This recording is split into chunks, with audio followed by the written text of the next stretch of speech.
Can you hear me? Yeah. We know Barron got our invitation and that he actively chose to skip out.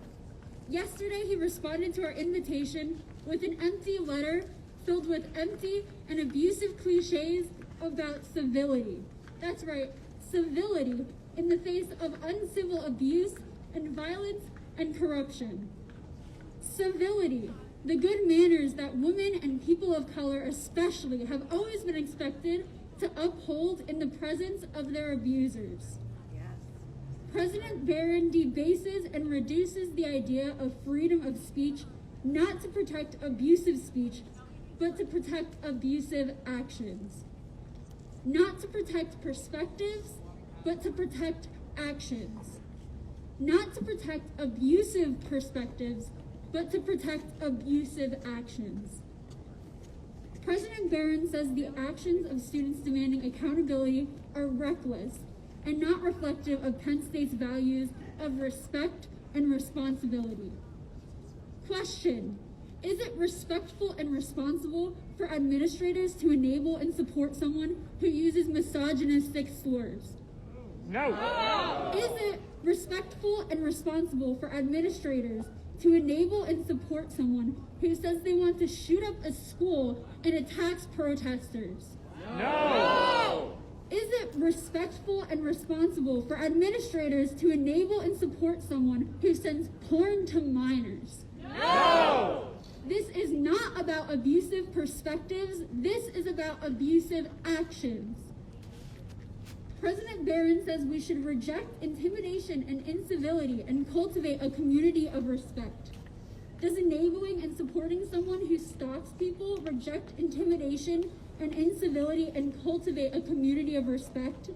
No. Does enabling and supporting someone who attacks protesters, sexually harasses women classmates, and puts professors in headlocks reject intimidation and incivility and cultivate a community of respect? No. Does enabling and supporting someone who lies about charges reject intimidation and incivility and cultivate a community of respect? No. This is not about abusive perspectives. This is about abusive actions. The pattern of behavior which Barron and the rest of the administration has demonstrated closely resembles the behavior of sexual abusers. They use lies and deception in order to blame victims for abusers' actions. When the Faculty Senate voted no confidence for the administration's fall 2021 COVID plan, Barron and the administration ignored them and took the action they wanted to take anyway. To make faculty feel safe, they lied to faculty by claiming that faculty had a say. At a rally demanding a vaccine mandate in response to the administration's violation of faculty, a violent provocateur attacked protesters while Dr. Baker kept people safe.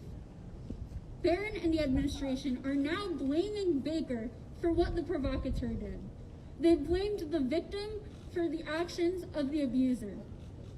Now, students are demanding accountability for abusers and wrongdoing. Barron and the administration are calling the people and victims demanding accountability and justice vigilantes, while protecting an abusive provocateur with security escorts, and that's in his own words.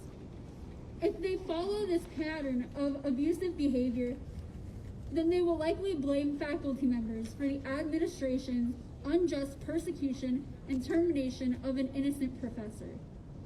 This pattern mirrors how abusers manipulate their victims.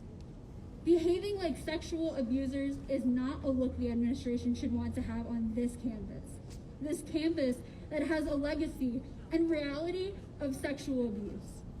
The administration wants to call abuse, rape, racism, perspectives that are protected by freedom of speech, but this is not about abusive perspectives. This is about abusive actions. This is not about abusive perspectives, but about abusive actions. That's right.